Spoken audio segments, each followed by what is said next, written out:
When humanity's first colony ship crashes on a sacred alien world, the sole survivor becomes an impossible paradox.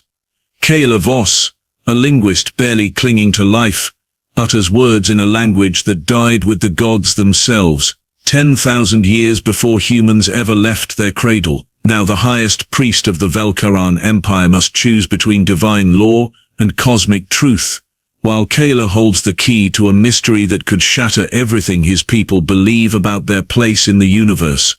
One human, one priest, one language that should not exist. The galaxy will never be the same. Part 1. High Priest Thar'molok had performed the rite of first contact exactly 347 times in his career. Each ceremony followed the same pattern. The alien vessel would land, inevitably crashing, because none of them ever bothered to read the gravity warnings posted in 12 different wavelengths around the holy moon of Velkaris.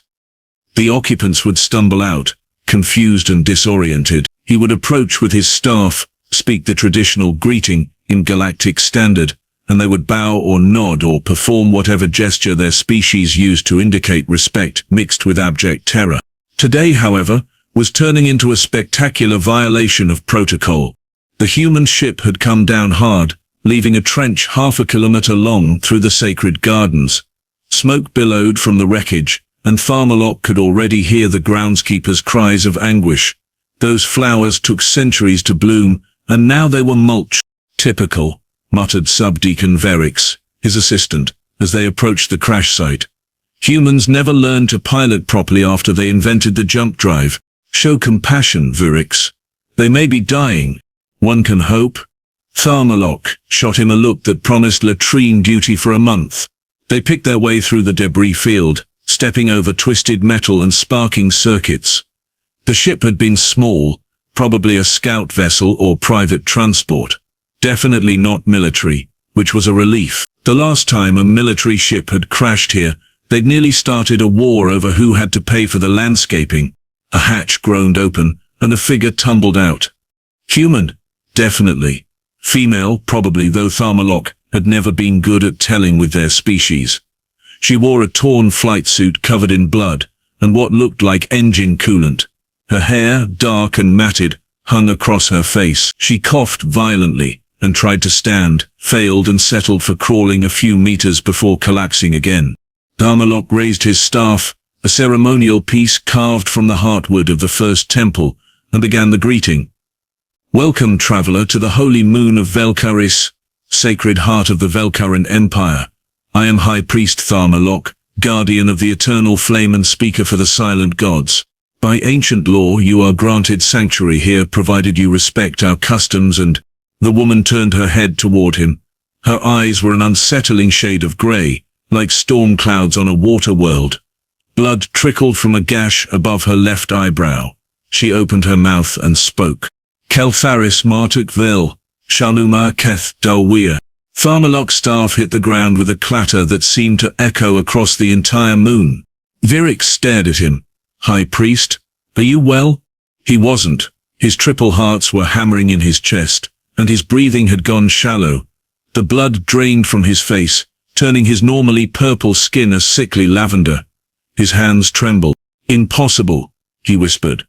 The woman coughed again and spoke more words in that language, that cursed, blessed, dead language, that had not been spoken since before the first ships ever left the homeworld, since before the gods themselves had walked the sacred halls, since before history became legend, and legend became myth. She had spoken in old Velkaran, the tongue of the ancients, the language of divine scripture that no living being was supposed to know, that was taught only in fragments to the highest priests, that had been sealed in the deepest vaults of the temple libraries. And this human, this random dying human who had just crashed a garbage transport into their most holy site, had spoken it fluently, perfectly, with an accent that suggested she'd learned it from native speakers. Get the medical team, Thar'molok said, his voice barely audible. Now. But High Priest, we haven't completed the greeting ritual and regulations state. Verix, I swear by all 9 hells if you do not get a medical team here in the next 30 seconds, I will personally ensure your next incarnation is as a decorative plant. Verix ran. Thar'molok knelt beside the woman, ignoring the mud and blood that immediately soaked into his ceremonial robes. The temple launderers would complain, but they could join Virix in the reincarnation queue for all he cared right now. "How?" he asked, in Galactic standard. "How do you know that language?" She looked at him with those grey eyes, and for a moment he saw something in them that chilled him. Recognition, sorrow, and something else he couldn't quite name. "Kaela," she said, switching to Galactic standard with obvious effort. "My name is Kaela Voss, linguist, xenoarchaeologist." She coughed, and more blood appeared at the corner of her mouth. Found something. In the outer reaches. Ruins. Old ruins. "That's impossible. The outer reaches are empty. We mapped that entire sector 5,000 years ago." She laughed, which turned into another coughing fit. "Funny thing about space, it's big. Really, really big. Easy to miss things." She fumbled at her belt and pulled out a data chip, pressing it into his hand. Recorded everything. Structure, artifacts. The language matrices. Thar'molok stared at the chip like it might explode, which, given human technology, wasn't entirely outside the realm of possibility. "The ruins," he said slowly. "What did they look like?" "Like your temples. Exactly like your temples. Same architecture, same symbols. Same," she trailed off, her eyes losing focus. The medical team arrived in a flurry of activity, surrounding Kaela with scanners and emergency equipment. Thar'molok stood back, still holding the data chip, his mind racing.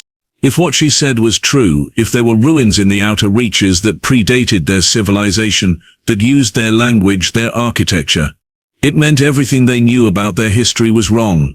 It meant the gods hadn't originated on the home world. It meant they might not be alone. And it meant this human, this annoying, bleeding, impossible human, had just become the most important person in the galaxy. "Save her," he told the medical team. "Whatever it takes. She must live." The chief medic looked up. "High Priest, we're trying, but her injuries are severe. Multiple organ damage. Internal bleeding. She might not make it through the night." "She will," Thar'molok said with absolute certainty. "Because if she dies before I get answers, I'm going to march into the afterlife myself and drag her back." 3 days later, Kaela Voss woke up in what she initially assumed was either heaven or a very expensive hotel. The ceiling above her head was decorated with intricate geometric patterns that seemed to shift and move when she wasn't looking directly at them. Soft light emanated from sources she couldn't identify. The bed was comfortable enough that she briefly wondered if she'd actually died and this was some kind of afterlife waiting room. Then the pain hit, and she remembered that heaven probably didn't include cracked ribs and a splitting headache. "You're awake? Excellent. I have questions." She turned her head slowly, and saw Thar'molok sitting in a chair beside her bed. He looked like he hadn't slept in those 3 days. His robes were rumpled, his eyes had dark circles under them, and he was holding what appeared to be a very large cup of something that was definitely coffee, or the alien equivalent. "You look terrible," Kaela said. "You crashed a ship into a sacred garden, spoke a dead language, and then nearly died on me. I've had better weeks." He took a long sip of his drink. "The council wants to execute you for desecration. The military wants to interrogate you for espionage. The academic guild wants to study you like a particularly interesting bacteria sample. I've been fighting all of them off for 72 hours straight. My hero." Sarcasm. "Wonderful. The medic said you'd make a full recovery." He leaned forward, his expression deadly serious. "Now, talk. Everything. Start with the ruins and don't stop until I know everything."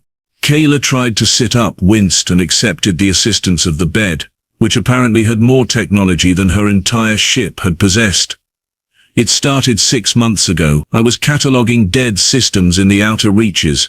The boring work that nobody wants to do because it's mostly rocks and radiation. Except I found something that wasn't dead. A planet. A moon, actually. A small thing, barely registered on scanners. But it had structures, big ones. And when I got closer..." She paused, remembering that first moment when her sensors had pinged with readings that made no sense. The architecture matched every database entry I had on Velkaran temples, exactly matched, down to the molecular structure of the building materials. Thar'molok's hands tightened on his cup. Coincidence? Parallel evolution of design. That's what I thought, until I went inside and found the libraries. The cup shattered. Hot liquid spilled across the floor. Thar'molok didn't seem to notice. Libraries, he repeated, his voice barely above a whisper. 3 levels of them, preserved in some kind of stasis field that's still running after who knows how many millennia. Books, data crystals, holographic recordings, all in old Velkaran. Kaela met his eyes. I spent 4 months there, learning, translating, trying to understand what I was looking at. And what were you looking at? The truth about your gods.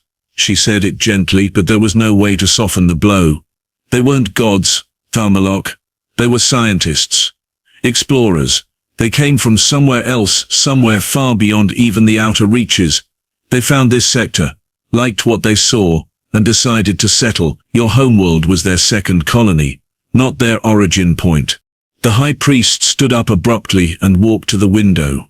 Outside, the sacred gardens were being repaired, teams of workers carefully replanting the flowers she'd destroyed. He was silent for a long time. You're saying everything we believe is a lie. I'm saying your beliefs are incomplete. The gods were real. They just weren't divine. They were people, incredibly advanced people, but people nonetheless. And something happened to them. Something bad. He turned back to her. What? I don't know. The records stop abruptly about 10,000 years ago. Just end mid-sentence in some cases. But there are references to something they called the void tide, some kind of cosmic event or entity. They were afraid of it, preparing for it, building refuges, and then she shrugged, which hurt more than she'd expected. Silence. The data chip. You gave me a data chip. Everything I could copy before my ship's systems started failing. Translation matrices, star charts, historical records. Enough to verify what I'm telling you, she smiled weakly. Also enough to completely upend your entire civilization's understanding of itself. Sorry about that. Thar'molok laughed. It was not a happy sound. The council will never accept this. The temples will riot. We've built 10,000 years of civilization on the foundation of divine origin. Then don't tell them everything at once. Verify it first. Send expeditions to the moon. Study the evidence. Let the truth emerge slowly. And in the meantime, you keep me alive and away from the people who want to kill me or dissect me. Preferably in a place with good food and decent entertainment, because I'm going to be really bored while I recover. He stared at her for a moment, then laughed again, this time with actual humor. You're insane. You know that? You crash into our most holy site, reveal information that could destroy our society, and now you're making demands about entertainment. I'm human. We're good at causing problems and then asking for snacks. She grinned. Besides, you need me. I'm the only person who can read those libraries fluently, the only one who knows where they are. And if your ancestors were running from something, if this void tide is still out there, we need to know what it is. Exactly. Thar'molok walked back to the chair and sat down heavily. You've destroyed my faith, endangered my career, and complicated my life beyond measure. You're welcome? I should hate you, but you don't. He sighed. No. Unfortunately, I find you oddly amusing, which is probably a sign of mental instability brought on by lack of sleep, or a sign that you're finally meeting someone who doesn't treat you like a religious figure 24/7. When was the last time someone was sarcastic to your face? He thought about it. Never, actually. Well then, consider it a gift from humanity. We're very good at irreverence. A soft chime sounded, and Virix entered, carrying a tray of food. He froze when he saw Kaela wake. Subdeacon Virix. Meet Kaela Voss, the human who's going to help us rewrite history. Kaela, this is Virix. He's terrible at following orders, but excellent at paperwork. She. Virix looked between them, completely lost. She speaks Old Velkaran, because she found ruins that predate our civilization. The gods were aliens, Everything we know is wrong. Catch up. Thar'molok stood and stretched. I'm going to sleep for 12 hours. Kaela, eat. Recover.